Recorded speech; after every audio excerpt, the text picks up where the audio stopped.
Now, the Three Martini Lunch with Greg Corombos and Jim Garrity. And welcome, everyone, to the Friday edition of the Three Martini Lunch, along with Jim Garrity of National Review. I'm Greg Corombos of Radio America. We would love to tell you on this Friday, heading into a weekend, on a short week, that we'd love to give you a good martini. We'd love to even give you a crazy martini, but no. 3 bad ones, and 3 really bad ones today, as it turns out, Jim. And we start with the first bad martini, which we call a double-barreled, or maybe a double-fisted bad martini, if we're going to keep the alcohol metaphor going well. It's Hillary Clinton's foreign policy speech from yesterday. We'll have a couple of clips here, and it's just really depressing all the way around. Here is Hillary Clinton beginning with her assault on Donald Trump. We're choosing our next commander-in-chief, the person we count on to decide questions of war and peace, life and death. And like many across our country and around the world, I believe the person the Republicans have nominated for president cannot do the job. She wasn't done there, slamming his incoherence when it comes to foreign policy. Donald Trump's ideas aren't just different. They are dangerously incoherent. They're not even really ideas, just a series of bizarre rants, personal feuds, and outright lies. Then she decided to take aim at what she considered his many changing policy ideas on how to confront ISIS, and here was one of them. He actually said, and I quote, "Maybe Syria should be a free zone for ISIS." Oh, okay. Let a terrorist group have control of a major country in the Middle East. Yeah, kind of like you did in Iraq. So when you talk about people who are unfit for the office, who have proven they can't do the job, have terrible ideas, and she could have been pointing the finger right back at herself, but Jim, the double depressing part is not only would she be horrible, most of what she says about Trump is right. Kind of the theme for a lot of these bad martinis today is who do we root for in this one? That there are 2 bad options. Almost all the critiques that Hillary Clinton is making are perfectly accurate. I just wish the lady of Benghazi was not the one making it. You know, isn't it terrible to have a terrorist group in charge of a country in the Middle East? Well, what do we have with the current policies, Madam Secretary? Who made the decision to intervene in Libya? All right, who made the decision to get rid of Gaddafi? That was her project. That was her big effort. And of course, we all remember what happened with Benghazi in that. She makes a critique that is perfectly good and accurate. You know, yeah, Donald Trump doesn't seem to care much about the NATO alliance, and he's warm and fuzzy towards Putin. But there's plenty of pictures of her shaking hands and being warm and fuzzy, and the reset button with Russia, right? I mean, you know, this is a really there's room for a valid, clear, hard-hitting critique of Donald Trump's largely incoherent vision of foreign policy, and Hillary Clinton is the exact wrong person to make it. And this is the choice that we have before us. It's going to be very, you know, all he's going to do is he's going to shoot back Benghazi. He can point back to the many foreign policy messes. The fact that I believe was it Nepal that they were pointing to as a great foreign policy success of Hillary's term? Burma, I believe. Yeah, Burma. There we go. Yes, I got to remember shaving. You know, that we have a situation where whether she likes it or not, she's the candidate of the status quo, and there are enough Americans who are going to be fed up with the status quo that they're probably going to be willing to roll the dice on Donald Trump. And that roll the dice may turn out well in some areas, but very unnerving in other areas when he, you know, makes foreign policy comments like this one. I think the easiest way to summarize for Donald Trump or Donald Trump's foreign policy is he hasn't thought about any of this stuff very much. He just wants to win, whatever that is. He doesn't really think very much about how he defines winning. But he's willing to say things that the Democrats aren't. He's willing to, you know, say that radical Islamist terrorists are the problem, and he gets a point for that, and the Democrats don't. He wants to secure the southern border. He gets a point for that, and the Democrats don't. She's not willing to confront the real core problems of the Democratic, you know, foreign policy vision, and as a result of that, these are the terrible choices we have before us this fall. The Russians taking over Crimea. You mentioned Ukraine, the Egypt fiasco that the military had to finally take that country They back. really managed that Arab Spring brilliantly. That's amazing. Oh, just so depressing on all fronts on that one. All right, let's move to domestic affairs, and this is not any better. 162,000 jobs were supposed to have been created in May.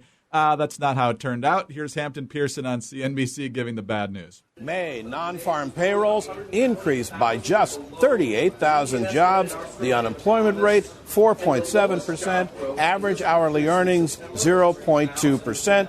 The 4.7% unemployment rate, the lowest since November of 2007. That plus 38,000 jobs is the lowest monthly total since September of 2010, when we actually lost 52,000 jobs. Obviously, this number way below the consensus forecast. There also were significant downward revisions for March and April. Those 2 months revised downward by a combined 59,000 jobs. And so, Jim, there's other experts out there saying that numbers this bad suggest that this is not a 1 month blip. There's just an economic sluggishness that won't go away and is getting worse. And even some of the more important sectors like construction lost jobs in the month of May, right when you would think things would be picking up with the weather improving. So just a horrific performance all the way around in May. So much for that recovery summer, huh? Yes. We've been waiting about 6, 7, 8 years for a recovery summer. I believe it was just about a week ago or a couple of days ago that Barack Obama said that across VFW halls across the country, people have a skewed view of the economy, and they don't see the way he does in Washington. Or he's about to move into a mansion after he leaves this mansion.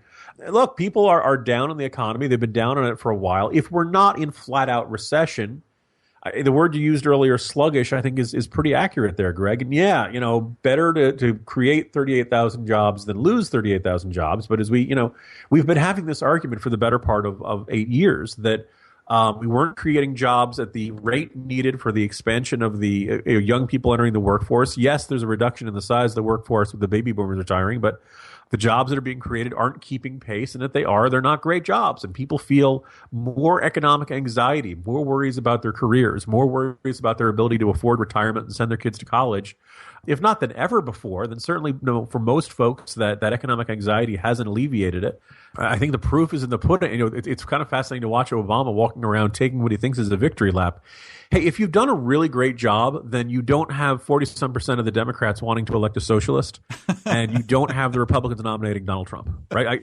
Deep in his dark, in the middle of the night, right before Obama goes to bed, does he kind of like, oh man, did I louse this up? We are 8 years in and things are not better. People are angry. They are depressed. They are frustrated. They are lashing out. They are turning to these figures who are extreme because they feel like my approach hasn't addressed. But we're not going to get any of that. We can't have that kind of serious discussion. Obama's got to continue going with the happy talk. It'll be interesting to see what Hillary does. I don't think we should expect a dramatically different economic approach from Hillary Clinton. And so, if the economy is turning bad, does this probably helps Donald Trump? It probably hurts Hillary Clinton.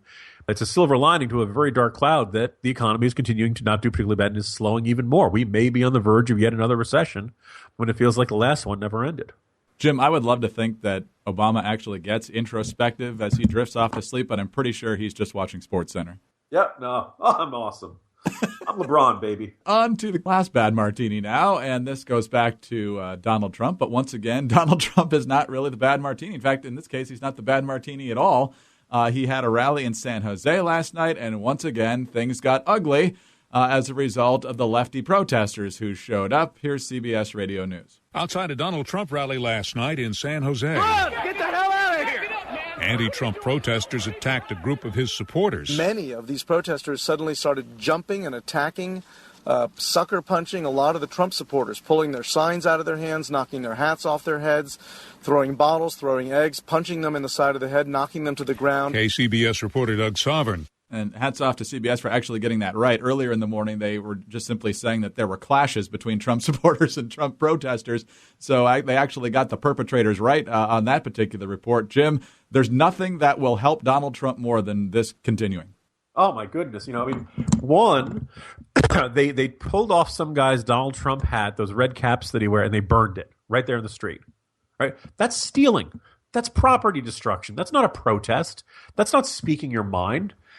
They throw, we see pictures of people having eggs thrown at them and stuff like that. Rocks, apparently some cop was injured. I mean, this is basically, you're going to get Bill Kristol saying, "Go Trump, go," with demonstrations like this. They burned an American flag, Greg. I can't think of a better way to say We're the bad guys. We're on the wrong side. You want nothing to do with us than burning an American flag. It's really fascinating to say how much they say, wherever Trump goes, violence and chaos follow. Well, look, these were not pro-Trump people out there burning this flag. This was not pro-Trump people throwing eggs. This is pretty clear about which side was doing this. Whatever you think of the Trump fans, they have every right in the world to go to any rally they want. You want to stand by the side of the road and protest? Fine. That's your right. The people who are screaming bloody murder that Donald Trump is a fascist are behaving like fascists. And the second great kind of, bizarre concern of all this, apparently one of the chants of yesterday, Greg, was make California part of Mexico again. I'm sure there's some Republican strategists, wait a minute, that takes 55 electoral votes out of the Democratic column. But boy, I mean, you want to persuade people that Donald Trump is right? Remember when they gave, Todd Palin all his grief and aggravation about being part of a separatist group with the Alaska Independence Party? Oh, yes. What do you call people who are chanting to make Mexico make California part of Mexico? I think we can call that un-American. Yes. For all of our grief and aggravation with California and crazy Hollywood liberals and San Francisco, the land of fruits and nuts, and Jerry Brown, we don't want to give it up. We have 50 stars on the flag. It aligns perfectly. We don't want to mess around with that. No, really, I'm joking about this, but this is fundamentally an un-American movement here. I can't think of anything more likely to help Trump. And it'll be interesting to see if Trump gets elected, whether there's any soul searching on the left who suddenly realize a recognition that they played directly into his hands and they lived up to the worst stereotypes of the kind of thuggish, obnoxious, intolerant, just violent fascist, that they became exactly what they claimed to be fighting against, when in fact they were that all along. Just despicable. Two thoughts here. Not only do I like the symmetry of the stars on the flag, it makes Senate math really easy to have 50 states. I like having the filibuster at 60 and so forth. And secondly, they finally actually bring an American flag to the protest instead of the Mexican flag, and they torch the thing. Of course, yeah. Jim, on that distressing note, have a great weekend. The short week is over, huh? Have a fabulous weekend. See you on Monday, Greg. Jim Garrity of National Review. I'm Greg Corombos of Radio America. Thanks very much for being with us. Have a great weekend, everyone. Join us again Monday for the next 3 Martini Lunch.